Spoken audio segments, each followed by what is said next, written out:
You never left the States. And what was that like? What was the first thing that you saw? Like having wires hanging off the buildings. It was like, we went to check out a church building and they said, oh, it's handicap accessible.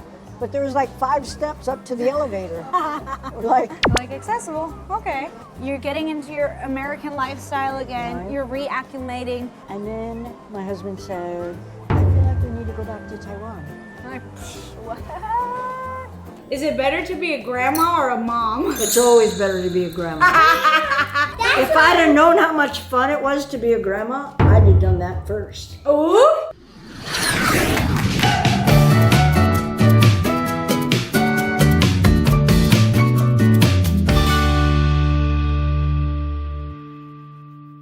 Hi, 我是沙白。嗨，我是大姐。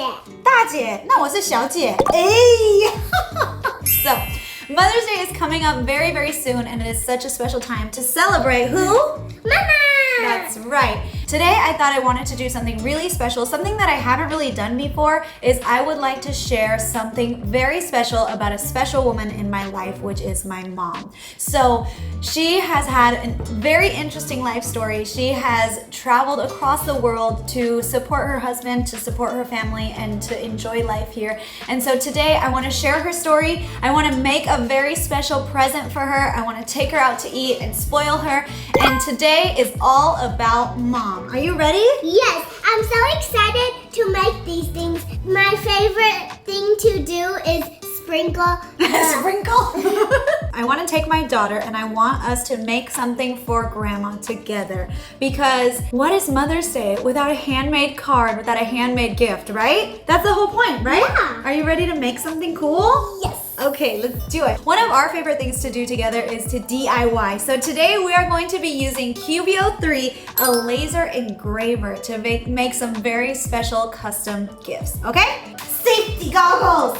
Okay, so I don't know if you guys know this, but in Mandarin, her nickname is Chong Chong, and now we both look like Chong Chong and Chong Ma. And when you put it on, everything is green. 接下来呢，来 Elle， 你帮我转一下这个。Okay. Okay.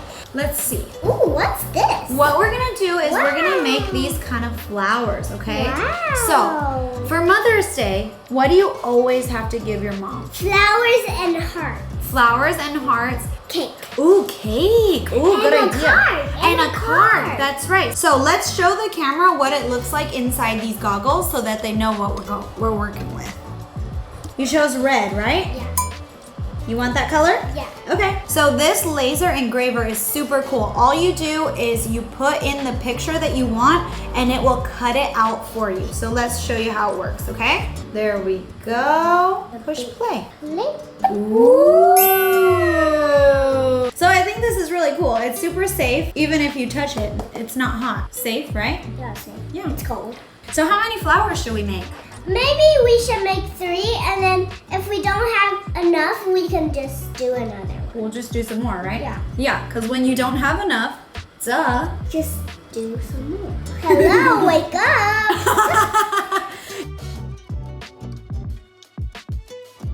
I think it's done because it's not moving now. That's right. So let's pick it up. So what we're gonna do is we're gonna take this part and then we're gonna wrap it. Good job, buddy. Ta-da! Look at it. She's so smart. She just got it in the first time. It's because she takes after her mom. That's why Mother's Day is so important, because every child gets their genius abilities. All the dads are like, hey, what the heck? What's this jar, Mama? For the next thing I want to make, it's called a memory jar. What's So that? we're basically going to think of some things that we've done with grandma that make us happy and feel warm inside, and then we're going to fill up all this jar with lots of memories from grandma. We're going to put them in there, and then when she's thinking of us, she can take them out and look at the memories. Okay? Do you want to try? Yeah, just like inside out, there's a lot of memories in there. That's right. Okay, what is your favorite memory with grandma? Reading books. Reading books? Okay. Do you like to make anything with grandma? Cinnamon roll. Oh, there you go. Okay, so this is another laser engraver. The first one that we used was a stand, and this one is a whole box. What we're gonna do is we're gonna put some special messages onto these pieces of wood. So we're gonna stick it inside.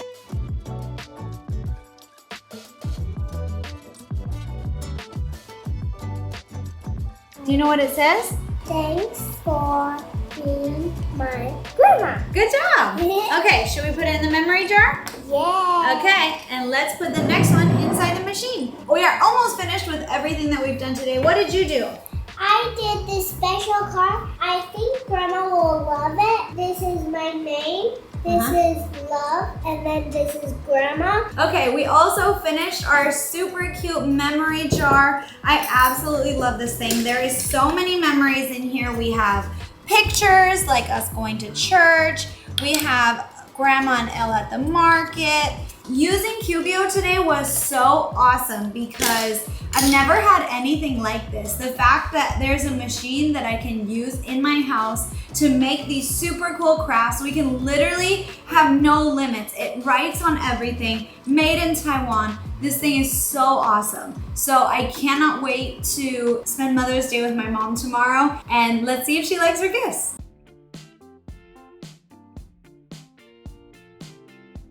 Because it is Mother's Day, I had to choose somewhere that my mom was going to like. Since she comes from Ohio, steak and potatoes is the place to be. So we are here at Texas Roadhouse. We are ordering our food, and then we're gonna get into my mom's story, her life, everything she's been through here in Taiwan, in the States, the whole shebang. We're gonna order and then we'll get started. I'm gonna get a ribeye. The ribeye, the 12 ounce or 16? I think only 12. Okay. I cannot eat that much anymore. Okay. And a baked potato and a house salad. Ooh, look at it. They serve bread too. Ooh. Cheers. Happy Mother's Day, Mom. Oh, This I'm looks so happy. good. This will make me happy. So my first question for you is, we want to get to know you. What was your life like growing up? Can you paint us a picture of that? It was a very small town of like 500 people. That's great. 500 people? Yeah, that was about it. There was a post office and a bar. Oh, we had a little mini market on the side next to our house. Okay. It was a little assortment of like general stores and random assortment of things, right? Okay. Yeah. What did your parents do for a living? They farmed, and my dad also worked at a factory, and my mom also worked as a custodian at a school.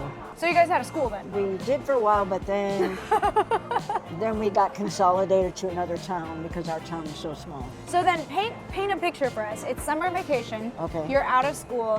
What does a day in your life look like? Well, you get up at like 6 in the morning, Okay. and you go out and hoe and block sugar beets. You take 2 rows up and 2 rows down in acre fields And you did that by yourself? with my whole family. Whoa. Thank you. This reminds me of my childhood. Does it? Was this a meal that you would have? What did you guys eat when you were young? Okay, we ate some kind of vegetables like peas, carrots, string beans.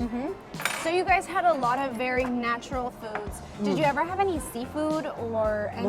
No? Ohio is landlocked. Okay. So there wasn't a lot of variety either, No. right? Like you never had curry or... No. No. Yeah, that was not a thing. So, and then your parents raised steer, right? We'd sell half to pay for the feed, Uh-huh. and then we'd put the other half in the freezer. Okay, so you guys had half a cow in your freezer at any given time. Yeah. And it was completely free because you raised it yourself. Yeah. Let's dig in, take a couple bites, enjoy. It's very good. You like it? Yeah. So when my mom orders steak, this is oftentimes for Taiwanese people, it's very shocking because she says, I'll take it very rare, still mooing usually. And that is like, the inside is like completely rare and just the outside is a little bit charred, right? I was in blood. You grew up in Ohio. Right. I grew up in California. Right. What took you from Ohio to California? What was that like? What was your plan for life and how did it change? I went to school and studied engineering, but I kind of wanted to see the world and travel. I joined the military. I got another degree while I was in the military. Oh, okay. So I double degreed. Ah. The tech sergeant in charge, Uh-huh. she said, oh, I know where you're going. And I go, where am I going? She goes, Guam. And I go, oh no, I'm not going to Guam. I said, I'll quit. Then they sent me my little booklet about Guam.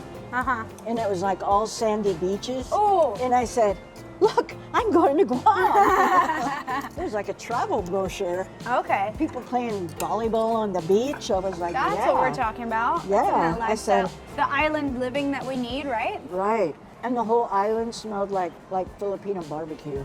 It smelled like barbecue and it was white sandy beaches. So you basically went on a very long vacation. That's right. That's my dream. Should I join the military? I don't know. And then when I got back to the States, I wanted to go to California, and I got it. Once you got to California, what did life look like then? I was in the church, and then I met my husband, your dad. My dad. That's right. And we got married. And then we went on vacation to Mexico for our honeymoon. Okay. One day. And then life kind of settled down a little bit for you, right? You started Yeah. a family. And then we we started a church in Riverside. Okay. We took you with us. What do you think is the biggest difference between the childhood that I had and the childhood that you had? Well, one day I was out hoeing. It slipped, the hose Right. slipped, and I cut my ankle. And my mom said, you get home and you clean that up and you get back out here. Yeah, because she thought I did it on purpose. What? Yeah. You had it tough. Well, yeah, and getting up at 6 in the morning on your summer vacation is not fun. Right. You guys got to sleep in all the time.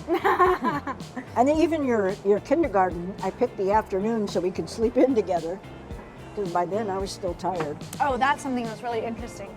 In Taiwan, kids go to kindergarten from like 8 a.m. till 4 or 5 in the afternoon.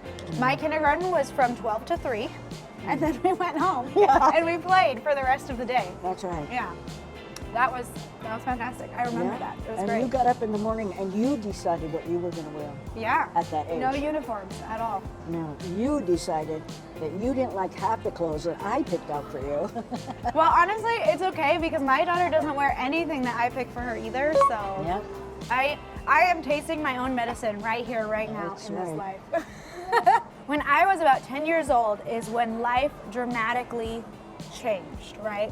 My dad came to Taiwan to come and do a revival, which is basically a week-long preaching where he came to this church here in Taiwan and he preached every single night from Sunday to Thursday or whatever, and he fell in love with Taiwan. And so the first time he came back, and what did he tell you?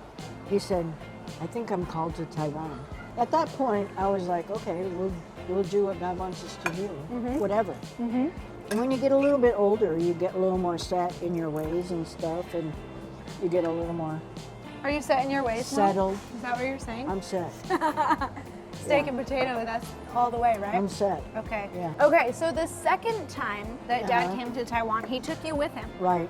And what was it was basically, essentially, your first time ever traveling abroad. Right. You never left the States aside from your one-day trip to Mexico. And what was that like? What was the first thing that you saw? How did it feel? I don't know. It was really different, but we stayed with a family that spoke English, so Oh, okay. the language wasn't really an issue. We didn't outreach. People were friendly, and there was one girl stood and talked to me for 45 minutes, which never happened in the United States. Wow. But I remember like the buildings, like having wires hanging off the buildings. I was like, Yeah, as a mechanical engineer, you're like, what is going on here? yeah, who puts their wires out in the elements? Yeah. But then coming here was a total shock. Like, we had to find our way around. And I didn't use the internet that much because I didn't grow up with it. Right. The first time you came here, you were almost 50, right? Yeah, And then that was your first time abroad. You were 50 years old. right. And then you came here to visit, and then Dad says to you, I want to move there. Yeah. And what's going through your head? How did you feel about that? I said, let's do it. Really? Yeah, because he felt called to come here. And so I said, I'm going to do what God wants us to do. So Okay. I was on board.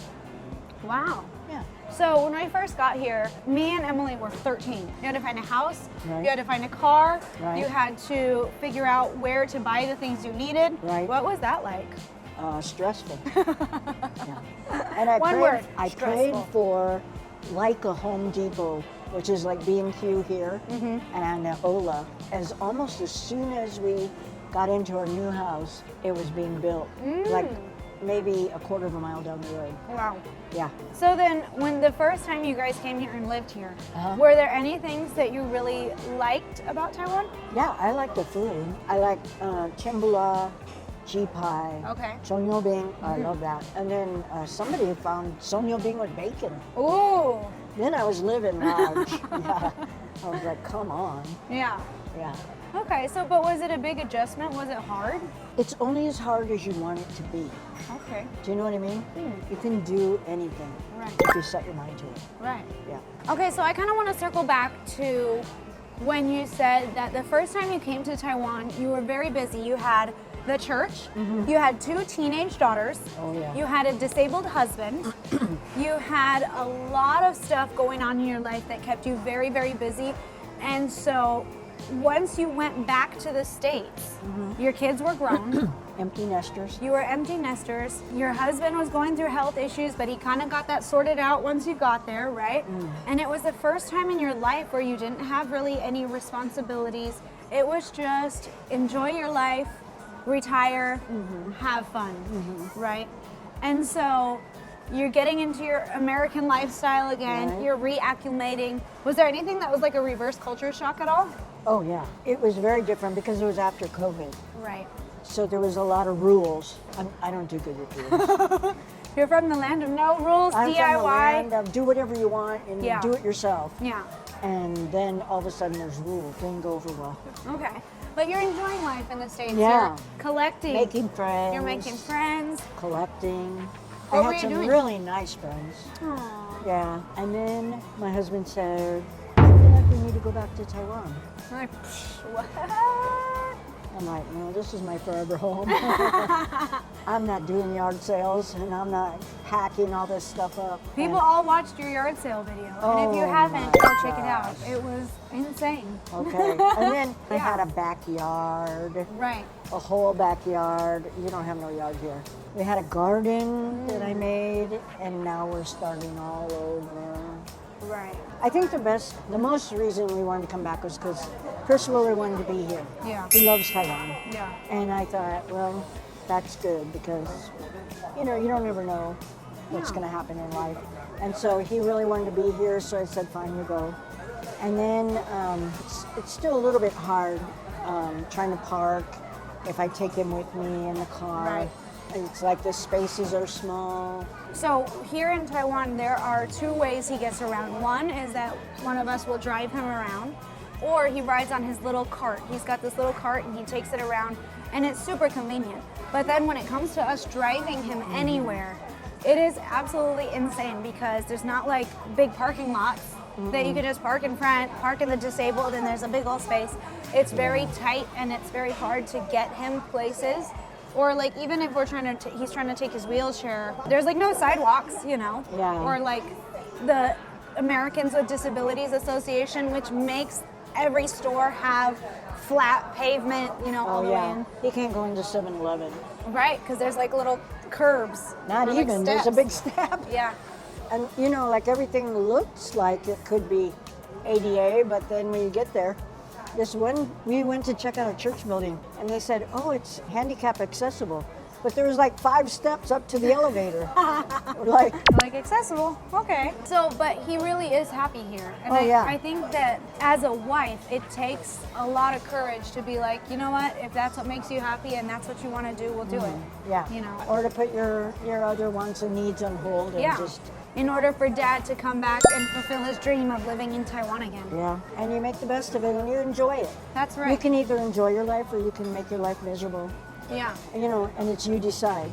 You have And a choice. That's right. So if you could send a message to any other mom Right. in the whole world, they're in different stages of their life, what is one piece of advice that you've learned throughout life that you want to share with other mothers? You just do the next right thing. Oh, isn't that a Disney movie? It is.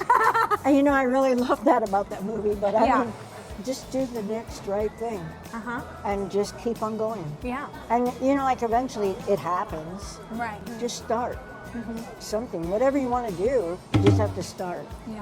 That's why Mother's Day is so important, because mothers spend their whole lives sacrificing, trying to do the right thing for their kids, trying to be the cook, the cleaner, the babysitter, the everything for their children. It's like your reward is further down the road when your kids are successful and they're doing well and you can see, them thriving. Right. And that's your reward. Right. And that's your legacy. It's not like you get rewards all the time. Like a lot of times people think I didn't do anything, because I was behind the scenes.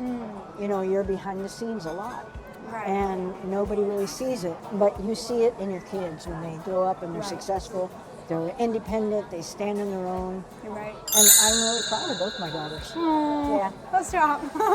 Yeah. No, don't say that to a newly postpartum mom. I'll cry. I'll cry right here. Tears of joy. Okay. No, honestly, I think that you are the person that kept the family running. Nobody sees that and nobody says thank you. Well, nobody sees the engine. Yeah, Everybody exactly. sees the outside of the car. The outside of the car, that's right.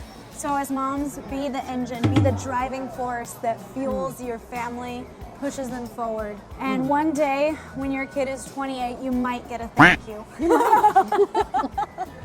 我们刚刚回到家了，然后我还特别准备了一些小惊喜要给我妈妈。那我准备的是2种不同的好吃的蛋糕，还有我们一起做的一些手作。我们先来送给妈妈，给她看看她的反应。最后呢，我还会再送她一个红包，表示我的心意，也对她说一声辛苦了，妈妈。Mom, come here. That looks beautiful. Show Grandma your card. Oh my gosh, She made that. you made this? This is amazing. This is my Where is it? name and then L, love, Grandma, Grandma. Jim, Jim. General Jim. Manager. This is your most special Mother's Day gift. This is my favoriteest jar. My favoriteest gift ever. I'm so happy you're in Taiwan. Oh, thank you. And a heart. Oh, that's me and you. And what are we playing? That's you guys shopping at the market. Oh, we are shopping at the market. There's fish. There's fish. We're shopping at the grocery store. No, look. Target. Wow, that's in America. And this is me and you playing Play-Doh, I bet. Uh-huh. Yeah, Oh, yeah. because you saw. Because we do that. Oh, am I making cinnamon rolls? Yeah. Yeah. You are my sunshine. There's What? also one more thing because, Ooh. we have to show our appreciation for you. Oh, thank you. Right, Elle? Yes. Let's eat cake. Okay, like but I have cake, one right? question for you. What's that? Is it better to be a grandma or a mom? It's always better to be a grandma. If I'd have known how much fun it was to be a grandma, I'd have done that first. Ooh. Mom Yeah. just know you will pick Grandma. I pick grandma. I knew it. Being a grandma is so much more fun. You get all the fun, and then when they poop or when they cry, you just be like, here, Mom. So we have chocolate cake from Velvet, ice cream cake from Haagen-Dazs. What do you think, Mom? I like it. It's amazing. That is a beautiful cake.